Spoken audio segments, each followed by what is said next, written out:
Assalamualaikum warahmatullahi wabarakatuh. Perkenalkan nama saya M.Ade Julianda, NIM C1B020051. Di sini saya akan mempresentasikan hasil kerja saya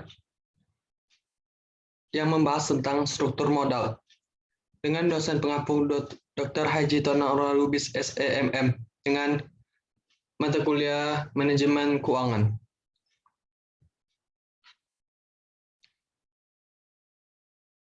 Kita mulai dari definisi struktur modal.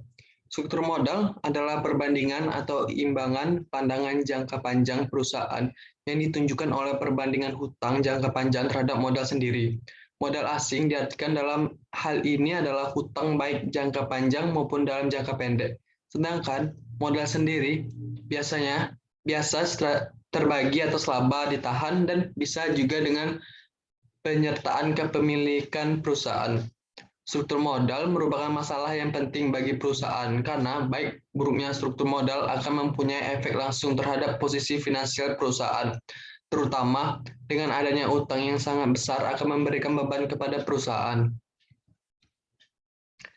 Teori-teori yang mendasari struktur modal. Ada beberapa teori yang mendasari struktur modal. Yang pertama adalah teori pendekatan tradisional. Pada saat melakukan pendekatan tradisional, akan terjadi pengelolaan dan pemetaan struktur yang lebih optimal. Dalam arti struktur tersebut memiliki pengaruh yang kuat dihadapkan pada nilai perusahaan, dan struktur modal bisa diubah serta disesuaikan guna mendapatkan nilai perusahaan yang optimal. Yang kedua yaitu teori pendekatan Modigliani and Miller.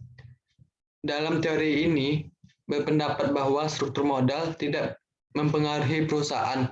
Dalam hal ini telah dimasukkan faktor pajak, sehingga nilai perusahaan dengan hutang lebih tinggi dibanding dengan nilai perusahaan tanpa hutang. Kenaikan tersebut dikarenakan adanya penghematan pajak. Yang ketiga yaitu teori trade-off dalam struktur modal. Pada teori trade-off ini menentukan struktur yang optimal dengan memasukkan beberapa faktor seperti pajak, biaya keagenan, atau kesulitan finansial. Keempat, yaitu teori pecking order. Teori pecking order ini merupakan teori yang menyatakan bahwa tingkatan keuntungan sebuah perusahaan bisa lebih tinggi, akan memiliki tingkat untung yang lebih kecil.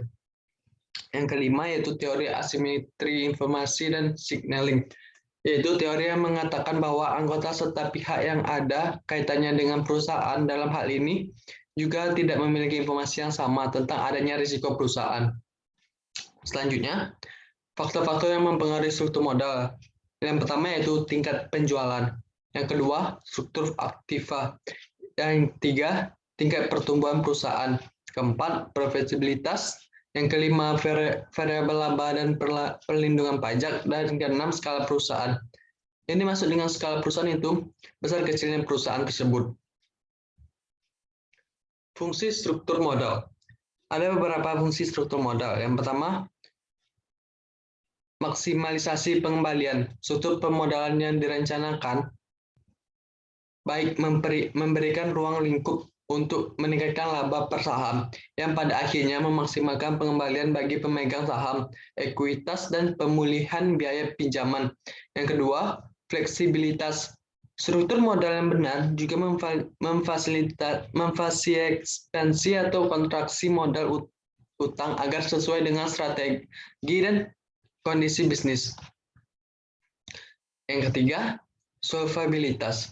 Struktur yang baik membantu menjaga likuiditas ini di perusahaan karena modal utang yang tidak direncanakan menyebabkan beban pembayaran bunga yang ada akhirnya mengurangi kas di tangan. Yang fungsi struktur yang keempat yaitu meningkatkan nilai perusahaan secara keseluruhan. Investor lebih suka menaruh uang mereka di perusahaan yang memiliki struktur permodalan yang sehat.